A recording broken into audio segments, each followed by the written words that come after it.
thing we have to fear is in war. fear itself. There is no substitute for victory. Let us never negotiate out of fear. We stand undivided, forever united, fighting hand in hand for the liberty we've earned, for glory and honor, for our sons and daughters, ever mindful of the lessons we've learned. Let the torch of freedom burn.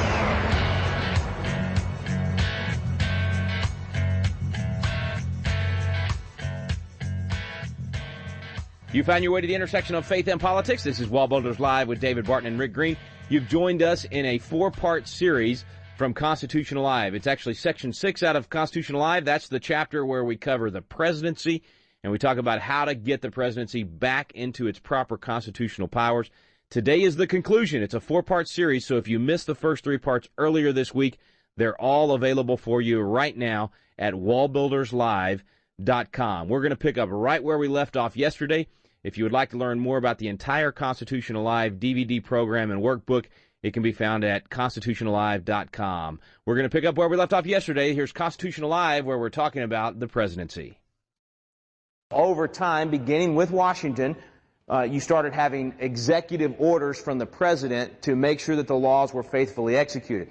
That's perfectly fine as long as the executive order is executing a law that Congress has actually passed, according to the Constitution. So if you've got a law that's been passed by the House and Senate, signed by the President, or allowed to go into law by the President without being signed, not overturned by the court, this is a legitimate law.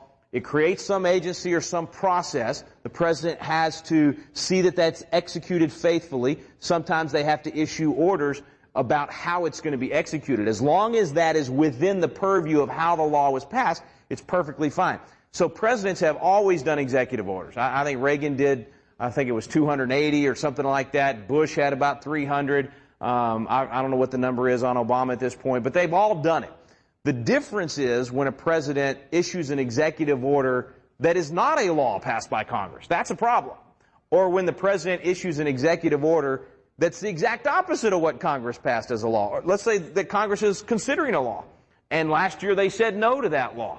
And this year they might be having it work its way through the committee process. If the president just says, well, I don't care, they're taking too long, I'm going to do it by executive order, that is not the proper constitutional function of an executive order. It's an unconstitutional executive order. And that's why you've heard a lot from members of Congress saying, whoa, whoa, whoa, this is not right. This is the president acting on its own. This is a very, really a tyrannical use of power. So that's a real problem as well. Again, many presidents have ventured way too far on this issue, and we just keep getting further and further, and I think now we're so far out there, it's a real problem. And I think it's got to be reined in. Congress is the ones, they have to do it.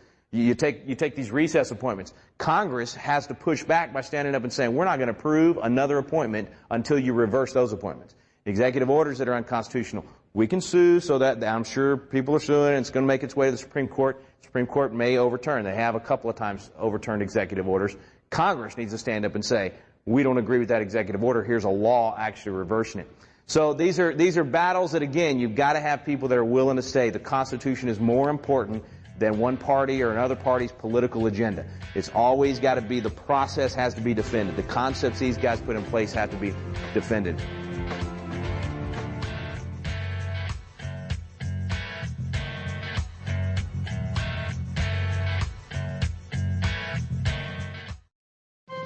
This is David Barton with another moment from America's history. The key to a self-governing nation is self-governing people, and the key to personal self-government is to live by the standards in God's Word. If someone cannot control himself by those standards, then our Constitution certainly will be unable to restrain him. Understanding this, John Adams declared, "We have no government armed with power capable of contending with human passions unbridled by morality and religion." Greed, ambition, revenge, or seduction would break the strongest cords of our Constitution as a whale goes through a net. Our Constitution was made only for a moral and religious people. It is wholly inadequate to the government of any other. John Adams believed that successful government rested not upon our great Constitution, but rather upon moral and religious people. For more information on God's hand in American history, contact WallBuilders at 1-800-8-REBUILD.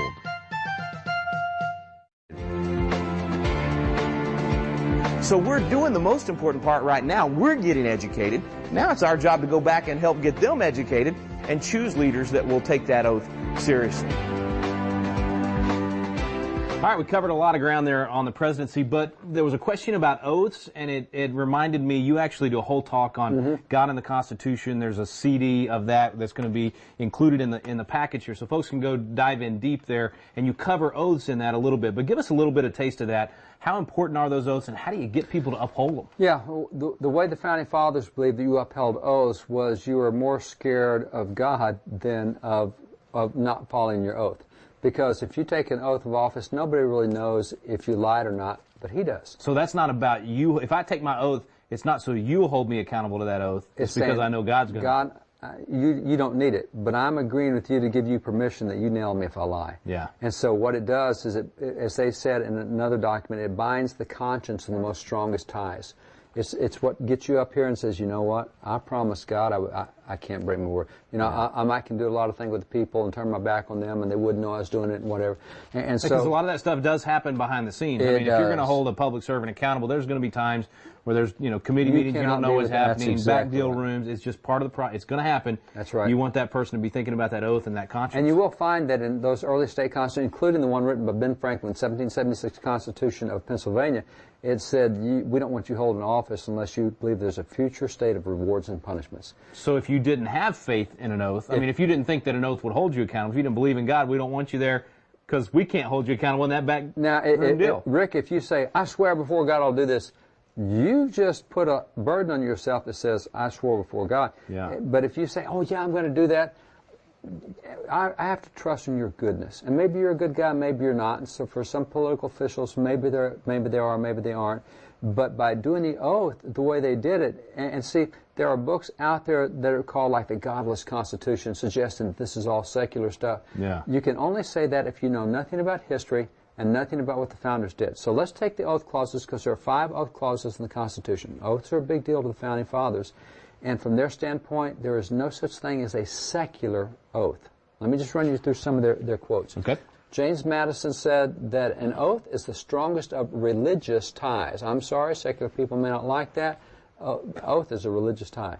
You have here John Adams. John Adams says, oaths in this country are as yet universally considered as sacred obligations. It's a religious obligation.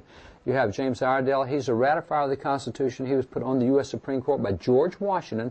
And so here's this Supreme Court justice. Here's what he said. He says, according to the modern definition, which modern definition is 1788 back then, according to the modern definition of oath, it is considered, and by the way, this was done at the Ratification Convention of the U.S. Constitution of North Carolina. So at the Ratification Convention, he's talking about the oath clauses. And this is according to the modern definition right now today of an oath, 1788, when we ratify this thing. He's in the middle of the debate. This isn't some random letter later. This is in the middle of the debate. Okay. He says, it is considered a, quote, solemn appeal to the Supreme Being for the truth of what is said by a person who believes in the existence of a Supreme Being and a future state of rewards and punishments. An oath is, God, I'm saying this, and I know I'm going to have to account to you someday, and I'm cognizant of the fact I'm going to have to account to you, so I'm giving you my word. So if you don't believe in God, then that part doesn't hold any weight. The oath doesn't mean anything. Then it's on the goodness of man, and there's not a whole lot in me that says the goodness of man is great. Yeah. Just look back across the 20th century and look at about 150 million lives that were lost because Stalin wasn't good, and Hitler wasn't good, and Tojo wasn't good, and Pol Pot wasn't good. And goodness of man, if the goodness of man worked, we wouldn't have a prison anywhere in America, because it doesn't, and that's what the founders knew. So that's James Iredell. You have here Oliver Wolcott, who's a signer of the Declaration. Oliver Wolcott was the governor of Connecticut. This is what he says. He said, the Constitution enjoins an oath upon the officers of the United States. This is a direct appeal to that God who is the avenger of perjury. Such an appeal to him is a full acknowledgement of his being and providence. Now, he's talking the oaths in the Constitution. He said the oaths in the Constitution, they are a direct appeal to God, who's the avenger of perjury. So how could it be a godless Constitution if these guys are saying right there out of the Constitution? Five oath clauses. Wow. They're all 5 religious clauses. So continue. John Quincy Adams. And by the way, John Quincy Adams, kind of fun thing to know about the advice and consent clause in the Constitution, which John Quincy Adams was appointed to the U.S. Supreme Court and confirmed. Now, He wasn't in the country when it happened. They didn't have a hearing on him. But the advice and consent, the Senate knew him. They knew his capabilities. They knew that he is a great guy to have on the court. But he turned it down because at the time he was negotiating the Treaty of Ghent to end the War of 1812. Wow. So to come home and be a Supreme Court justice, he's going to have to leave the country in a lurch because he's trying to bring an end to the War of 1812. He's putting the country ahead of his own. He's putting the country ahead of his own ambitions. Yeah. And so he is nominated and confirmed the Supreme Court. So he is another legal guy, a very bright mind. This is what he said. He said, the Constitution had provided that all the public functionaries of the Union, not only the general or the federal government, but also the state governments, should be under oath or affirmation for support. We take an oath to uphold the Constitution of the United States, even if you're a state official. You take an oath to uphold the Constitution. It says, the homage of religious faith was thus superadded to all the obligations of temporal law to give it strength. So he's saying we've just tied religion to the Constitution to give it strength. This is what drives the oath clause home, is we've made it between you and God. And that's what, so here's some more. We're just going to keep piling on. Before you do this one, so that, I mean, that's just a reminder to me of the difference between the whole, French Revolution, liberty without God, and our liberty with God. It's almost like it's the, religion and faith, it's the glue that's really making all this work, that these pieces wouldn't work so well if you didn't have religion as a part of it, even down to a public servant upholding their oath. Well, you and I, if we go to the moon and breathe there, we'll die, because that's not our atmosphere. And if you take a secular atmosphere of the Constitution, it will die, because that was not its atmosphere. Yeah. It was birthed and created in a religious atmosphere. And if you try to take that atmosphere, if you take that air out of the room, it will suffocate. It will die, because it's not made that way. And here's another good example. Rufus King is a signer of the Constitution. And he said, in the oath which our laws prescribe, we appeal to the Supreme Being to deal with us hereafter as we observe the obligations of our oaths. He said the pagan world were and are without the mighty influence of this principle which is proclaimed in the Christian system.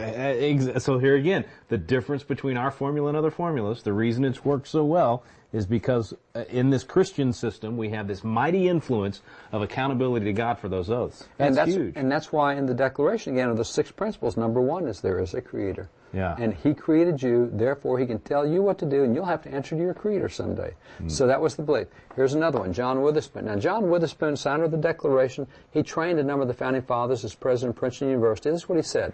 He says, an oath is an appeal to God, the searcher of hearts, for the truth of what we say, and always supposes a calling down of His judgment on us if we lie.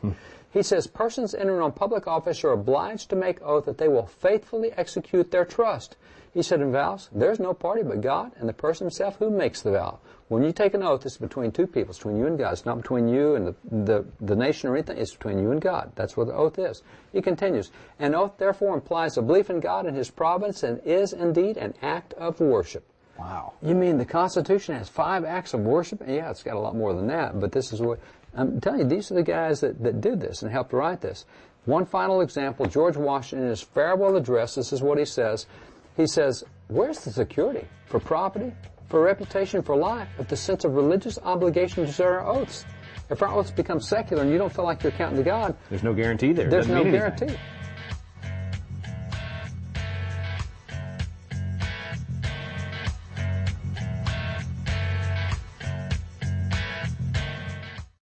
This is David Barton with another moment from America's history. The Pennsylvania Supreme Court recently overturned the jury sentence of a man convicted of the brutal murder of a 71-year-old woman because the prosecuting attorney had mentioned a Bible verse in the courtroom. Yet consider what happened in the 1778 case, Respublica versus John Roberts. Thomas McKean, a signer of the Declaration of Independence, was the Chief Justice of that court, and addressing John Roberts after the jury had sentenced him to death for treason, McKean told him, "You will probably have but a short time to live. Before you launch into eternity, it behooves you to repent of your evil deeds, to be incessant in prayers to the great and merciful God to forgive your manifold transgressions and sins, to teach you to rely upon the merit and passion of a dear Redeemer." This prominent founding father actually delivered a salvation message to the defendant in the courtroom. For more information on God's hand in American history, contact WallBuilders at 1-800-8-REBUILD. Let the torch of freedom burn.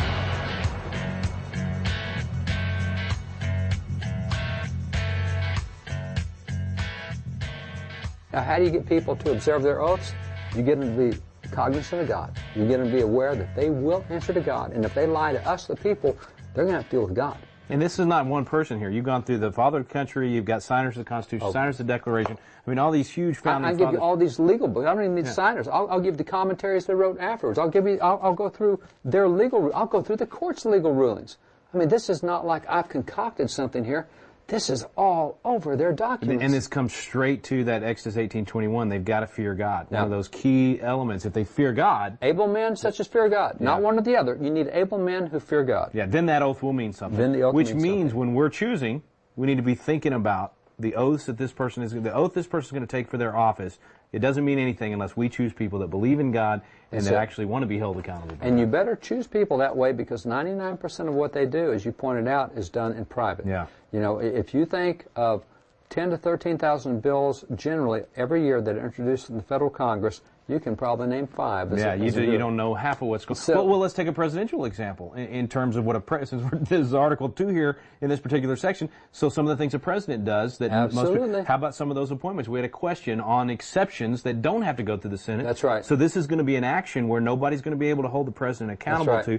So the founders thought there were some things that you should do that for, and have some of those exceptions. But again, that's thinking you're going to have a president in place who will that's going to uphold that oath. That's right. Yeah. The fact that a recess appointment now means you're gone for 3 days on. And by the way, they went for Christmas and New Year break, and so I'm taking a federal holiday as designated by law, and that's a recess. And you're going to do National Labor. And I'm going to use it to push somebody through. I'm going to push some. Now, why did the founding fathers do it so that there would be 2 branches involved in presidential appointments? And by the way, the question was asked, you know, Congress just passed this law that excluded certain things, and as a general principle, we don't want that. We want them being accountable. But part of what happens, the reason the founding fathers did that was also included in presidential appointments until 1960s was postmasters. Now, postmaster's not going to make or break the United States of America. That's an administrative office. They don't exercise any power. They may be inefficient and incompetent, but that doesn't break the nation.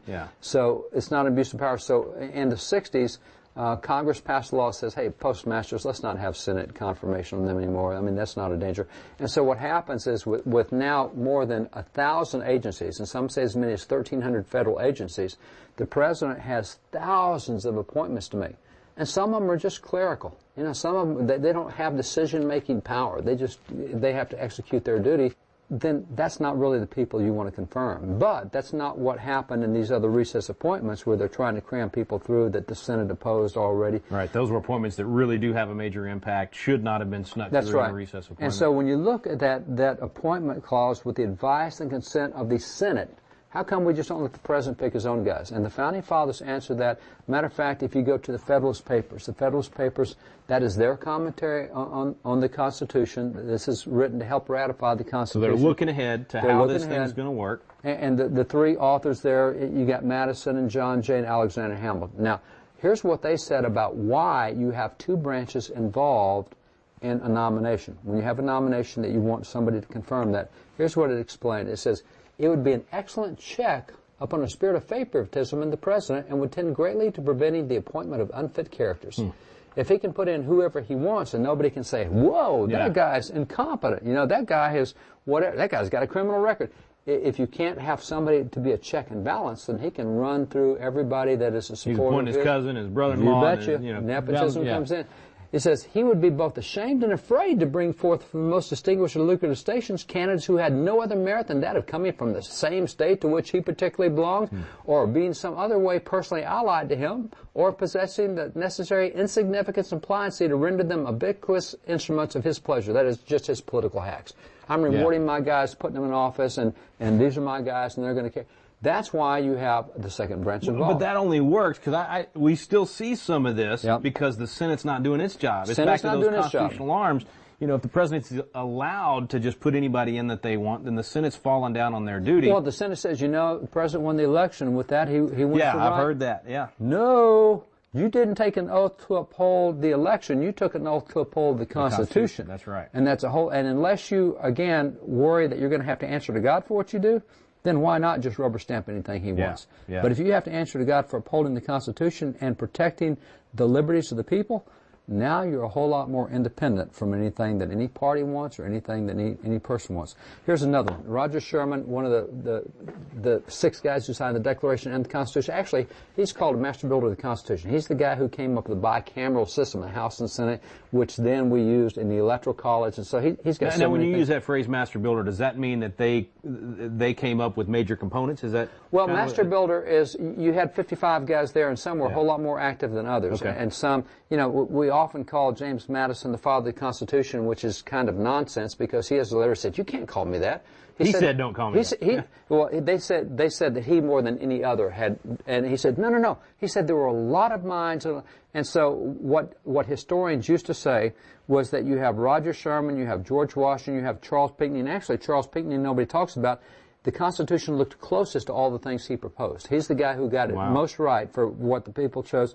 But you have James Madison, George Washington. You see his fingerprints in really more than anybody else's. And Sherman's one of the guys. You can see his fingerprints in the Electoral College and the bicameral system. Others. I mean, he had what he came up with. The other guys liked, and they included a lot of it. So that's why we call him master builder. Now we call Madison now the father of the Constitution because in 1946 they discovered an unknown manuscript of Madison where he went through and trashed religion. All the things he'd done as president and in the first Congress, he said, you know, I'm the guy who voted for the appointment of chaplains in Congress. I really wish I hadn't done that. I wish we didn't have chaplains. So he reversed. He reversed. Yeah. But it was private. It was secret. No founder ever read it. Nobody knew it was there until they found it in 1946. And suddenly he's the father of the Constitution. Oh, now they want him because he's saying things later against what. Yeah, and those were things he did out of office, private. Oh yeah, instead of paying attention to what he did as a representative of the people. His actions were very clear. I mean, as President of the United States, I think he had 8 or 10 or 12 proclamations calling for days of prayer and fasting. Yeah. And he says later in old life, I wish I hadn't done any of that. And so he goes through and just repudiates himself. I mean, he's just double-minded in this stuff.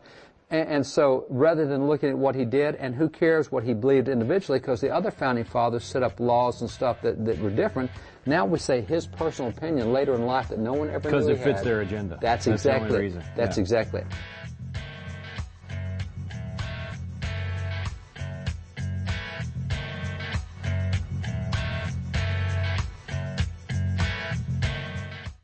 Have you ever wanted to learn more about the United States Constitution but just felt like, man, the classes are boring, or it's just that old language from 200 years ago, or I don't know where to start? People want to know, but it gets frustrating because you don't know where to look for truth about the Constitution either. Well, we've got a special program for you available now called Constitution Alive with David Barton and Rick Green, and it's actually a teaching done on the Constitution at Independence Hall in the very room where the Constitution was framed. We take you both to Philadelphia, the cradle of liberty and Independence Hall, and to the WallBuilders Library, where David Barton brings the history to life to teach the original intent of our founding fathers. We call it the Quick Start Guide to the Constitution because in just a few hours through these videos, you will learn the Citizen's Guide to America's Constitution. You'll learn what you need to do to help save our constitutional republic. It's fun, it's entertaining, and it's going to inspire you to do your part to preserve freedom for future generations. It's called Constitution Alive with David Barton and Rick Green. You can find out more information on our website now at wallbuilders.com. Let the torch of freedom burn.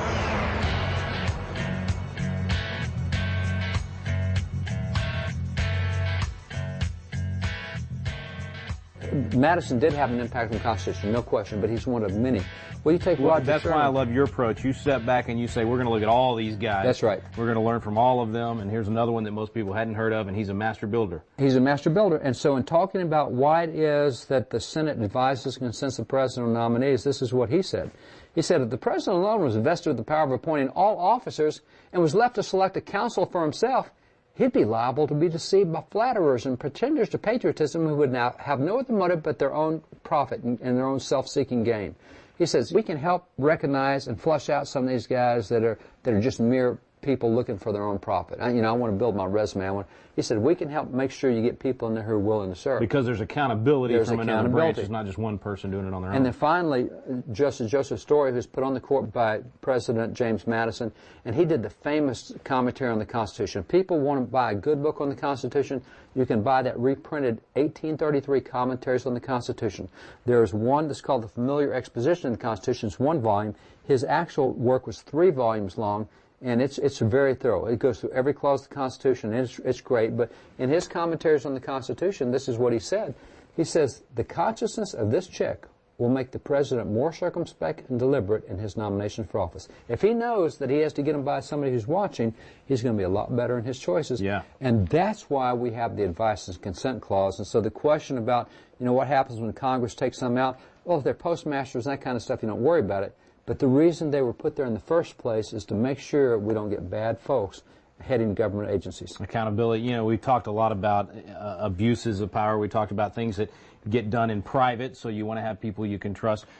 It's time to talk about the courts, because we see a lot of things being done in terms of no accountability with the courts. And in our next chapter, we're going to dive into the courts in Article 3. We're going to learn about some myths of the judiciary. But before you go to that section, be sure and watch that little clip with Brad Stein, where we talk about the Electoral College, the World Series of Politics, when we come back here on Constitutional Live with David Barton and Rick Green.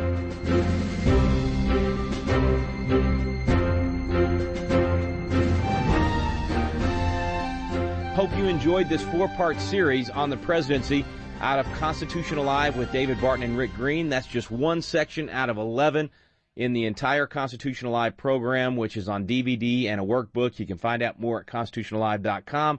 But if for some reason you tuned in today for the first time and you missed the first 3 parts of this particular section on the presidency, that's all available to you right now. You can go to wallbuilderslive.com. All the links are free.